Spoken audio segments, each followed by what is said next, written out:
Enquanto procurava algo diferente para assistir, me deparei com Duna. O cartaz me chamou a atenção por seu visual limpo e distinto, em contraste com os pôsteres chamativos de outros lançamentos da época. Eu já tinha ouvido falar do filme, e sabia que era baseado em um livro, mas não fazia ideia do que esperar. Minha suposição inicial era de um mundo futurista e pós-apocalíptico, devastado por guerras nucleares, algo semelhante a Mad Max. No entanto, logo percebi que a história tomava um rumo completamente diferente. A primeira coisa que vemos na tela é uma frase enigmática, escrita em uma linguagem alienígena.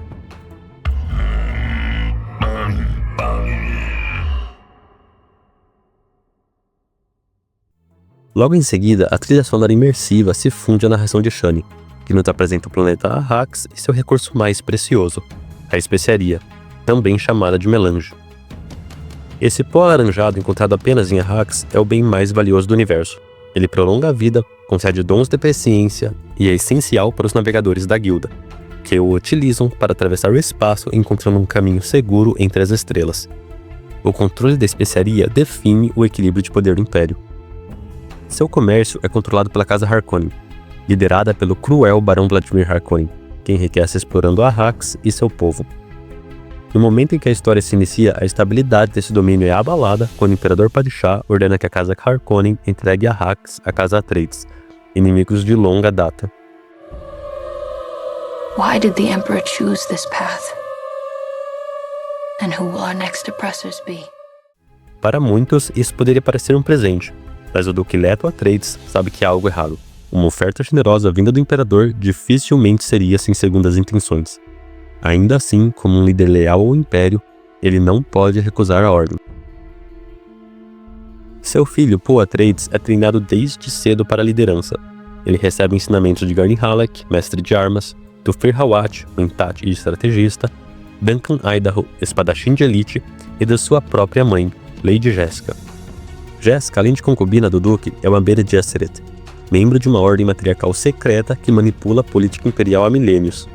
Seu maior objetivo, através de um cuidadoso plano de seleção genética, é criar o Kwisatz Haderach, ser profetizado capaz de acessar memórias de seus ancestrais femininos e masculinos, prevendo o futuro com precisão absoluta, liderando assim a humanidade para um futuro próspero onde as Bene Gesserit teriam o controle. If he is the one, he has a long way to go. His sight is barely awakened, and now he goes into the fire. Paul começa a ter sonhos recorrentes com uma misteriosa jovem do povo Fremen, habitantes do deserto de Arrax. E ao chegar no novo planeta, percebe que alguns Fremen o observam com curiosidade. Ele descobre, através de sua mãe, que as Bene Gesserit passaram séculos implantando lendas e profecias entre os Fremen, assim como fizeram com diversos outros povos. Lisan al-Gaib. Voice from the outer world. It's their name for Messiah. That means the Bene Gesserit have been at work here. Planting superstitions. Preparing the way, Paul. Entre essas lendas existe a promessa da chegada de um Messias, o Lisan al-Gaib, a voz do mundo exterior. Os Fremen veem sinais de que Paul e Jessica podem ser o cumprimento dessa profecia, o Messias esperado. Enquanto Leto tenta restaurar a produção de especiaria com equipamentos sabotados pelos Harkonnen, Paul se aprofunda nos costumes e na cultura Fremen e busca respostas para suas visões. Mas a traição se concretiza. Os Harkonnen, aliados ao próprio Imperador, lançam um ataque devastador contra os Atreides. Leto é morto.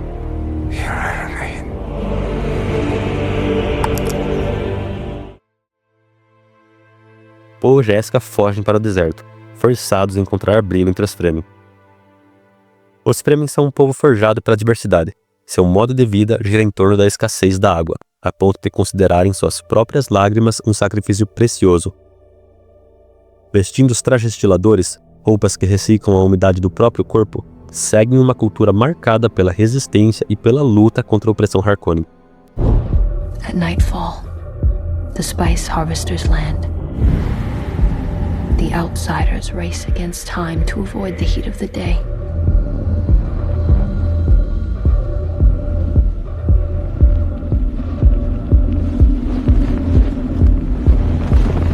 They ravage our lands in front of our eyes. Their cruelty to my people is all I've known. Ao ser exposto à especiaria, Poe tem visões de um futuro aterrorizante, marcado por guerras santas em seu nome. E ao encontrar um grupo de Fremen liderado por Stilgar, sua aceitação não vence em desafios. Para serem aceitos, Poe enfrenta James em um duelo até a morte, após James não aceitar o acolhimento dos forasteiros no grupo. Um momento crucial que simboliza o início de sua transformação. E aqui está a grande questão. Poe Atreides é mesmo um herói? Apesar de seguir a estrutura clássica da jornada do herói, Duna subverte essa ideia. Poe não é um salvador benevolente que luta apenas pelo bem maior. Ele é um jovem que, ao tentar sobreviver e buscar vingança pela morte de seu pai, pode acabar desencadeando algo muito maior e muito mais perigoso. E é justamente quando tudo está pronto para se desenrolar que o filme acaba. É uma pausa abrupta que pode frustrar quem espera uma conclusão fechada. Mas para mim, Duna ficou preso na minha mente. Seu impacto não está apenas na história, mas na forma como ela é contada. A grandiosidade visual, marca registrada do diretor Denis Villeneuve, está presente em cada cena. Cada enquadramento, cada paisagem, cada detalhe transmite a escala e a imensidão desse universo. E tudo isso é amplificado pela trilha sonora intensa de Hans Zimmer, que dá peso e profundidade à experiência.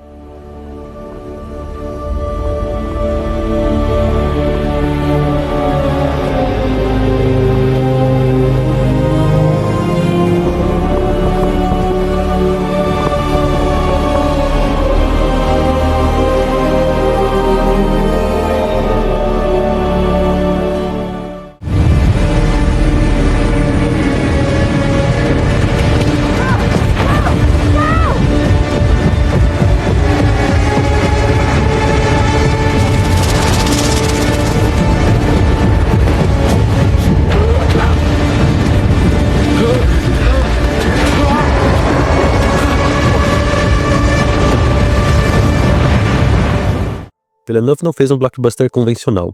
Ele construiu pacientemente um mundo estabelecendo suas regras, personagens e conflitos de maneira meticulosa. Com isso, Duna não é apenas um filme de ficção científica.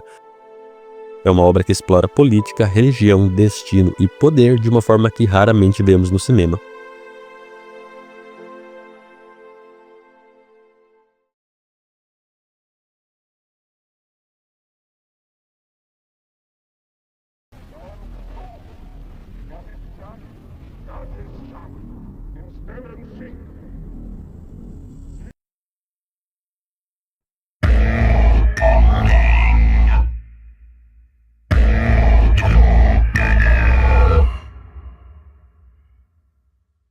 Duna Parte 2 começa exatamente onde o primeiro filme termina. Poe Atreides e sua mãe Lady Jessica atravessam o deserto com os Fremen, liderados por Stilgar a caminho de Sith Tabr. Logo de início somos jogados de uma cena impressionante, uma emboscada brutal dos Fremen contra os soldados Harkonnen que ousaram se aventurar profundamente no deserto.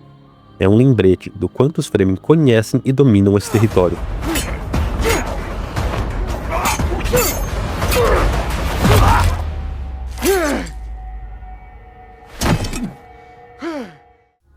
Ao chegarem ao Sith, os Fremen reagem com desconfiança. Alguns veem Poe e Jessica como espiões perigosos. Outros começam a enxergar Poe como profeta guardado, o Lisan al-Gaib. Jessica, ciente do peso simbólico de seu papel, decide assumir o manto de Reverenda Madre dos Fremen. Well, it was a choice between this or death, so, forgive me if I'm not flattered. Ela passa pelo ritual ao consumir a água da vida, um veneno mortal que apenas as Bene Gesserit treinadas podem sobreviver. Ao emergir viva, com acesso às memórias ancestrais e dons proféticos, ela reforça a crença dos mais devotos, mas ainda assim aprofunda o ceticismo de outros. Enquanto isso, Poe treina e luta ao lado dos Fremen, se aproximando de Shani, que apesar de não acreditar nas profecias, se envolve romanticamente com ele. A melange, a poderosa especiaria, intensifica suas visões premonitórias. Imagens apocalípticas, guerras sangrentas, fome e sofrimento. Em todas elas, ele está no centro da destruição. Mesmo assim, o tempo corre. Poe precisa passar por seu maior teste, montar um verme de areia. Em uma das melhores cenas do filme, ele domina uma criatura colossal. A comoção é imediata. Shani, aliviada por ele ter sobrevivido, ainda se mantém com os pés no chão. Já Stilgar vê o feito como mais uma prova viva das lendas. Ali, ele deixa de ser apenas um líder e se torna um seguidor, tomado pelo fanatismo.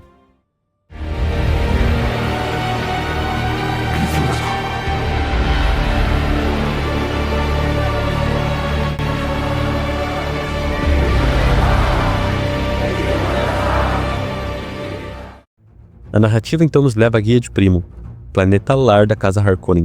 É o aniversário de Feyd Rautha, o sobrinho psicótico do Barão Vladimir Harkonnen. Um espetáculo macabro e armado, uma arena coliseu onde os últimos sobreviventes da Casa Atreides são forçados a lutar até a morte.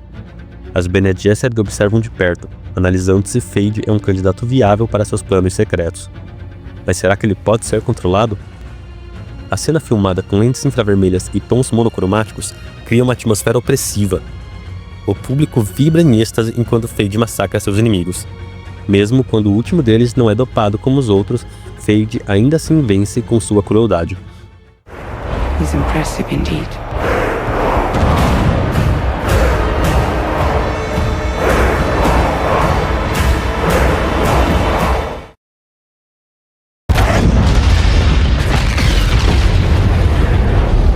De volta a Arrakis, Poe lidera ataques cirúrgicos contra os Harkonnen, sabotando colheitadeiras de especiaria e minando controle sobre o planeta.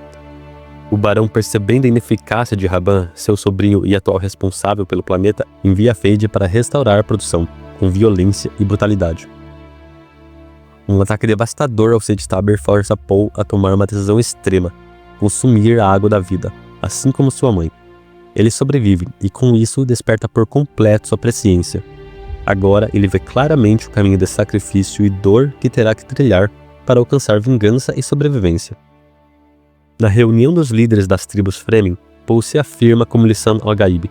Seu domínio da voz, uma habilidade das Bene Gesserit de controlar os outros com o tom da fala, convence até os mais céticos. Algo que acontece nos livros, porém não é mostrado nos filmes.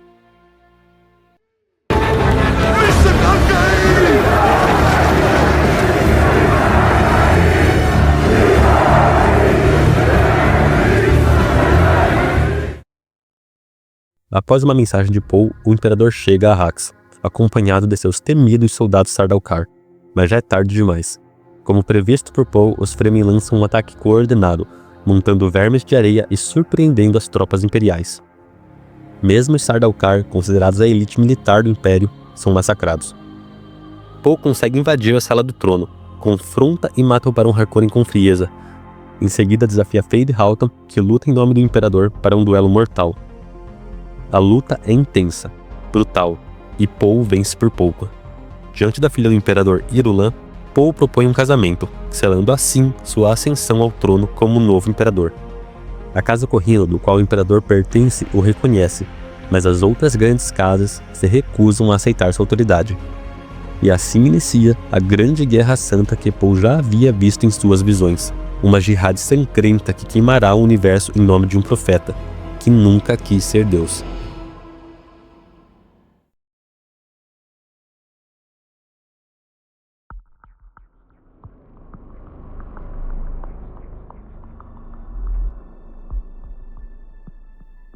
A arquitetura em Duna é uma poderosa ferramenta narrativa, refletindo a cultura, os desafios e a filosofia dos povos que habitam cada ambiente.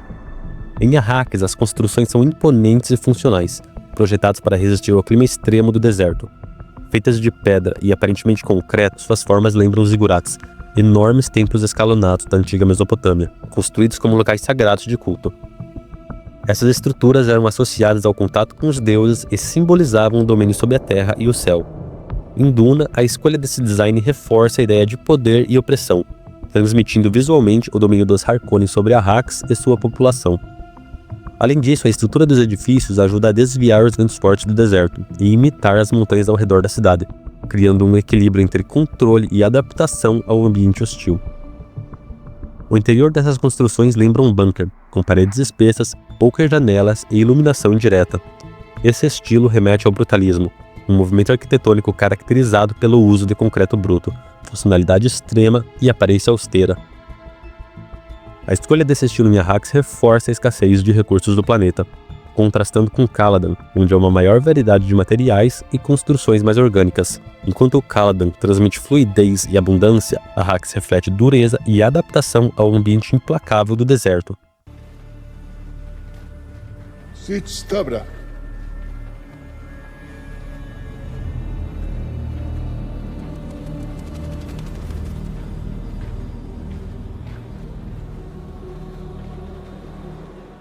Já os Fremen possuem um estilo arquitetônico completamente diferente.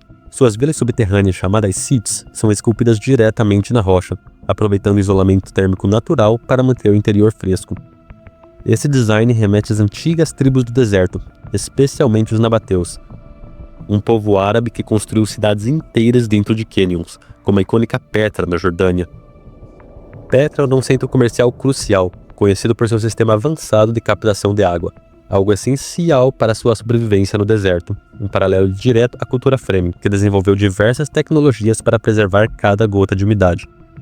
Curiosamente, e provavelmente não por coincidência, a palavra Sitch se assemelha a Al-Sik, o nome do desfiladeiro que leva à cidade de Petra.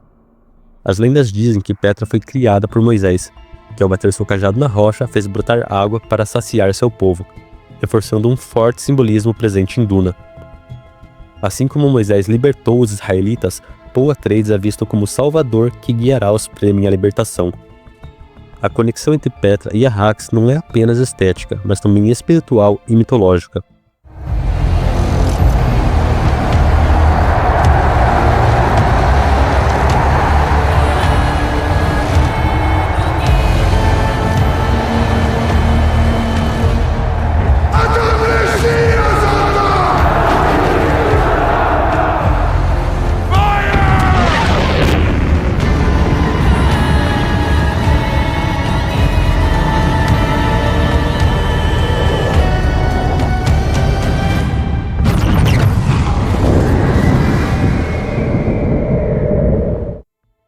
Além das construções, o filme usa elementos simbólicos para reforçar seus temas. Um exemplo marcante é o Moon Gate, um portal circular tradicional da cultura chinesa que representa transições e mudanças. Ele aparece em momentos chaves da jornada de Poe, sugerindo a inevitabilidade da transformação de Poe ao longo da história.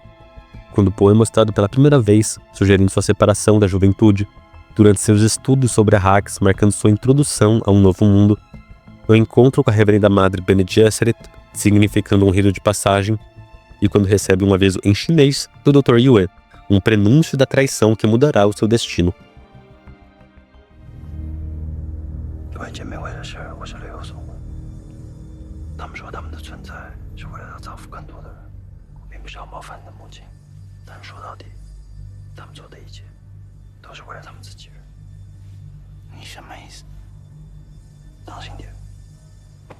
Esses momentos reforçam a jornada de transformação de Poe, que começa como um jovem nobre e termina como alguém que pode moldar o futuro do universo.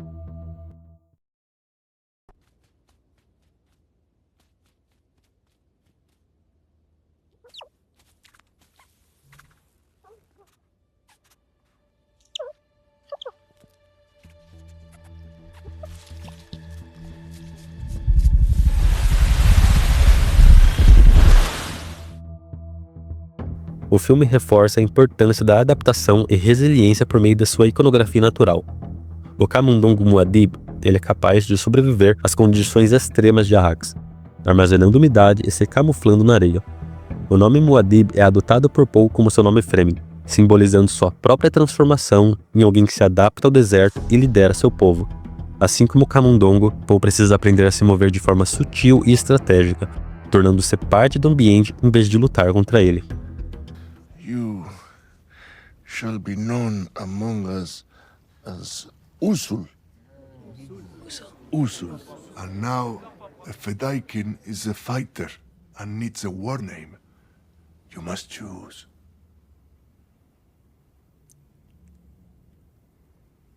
How do you call the small desert mouse again? Muad'Dib. Muad'Dib. No. Muad'Dib is wise in the ways of the desert.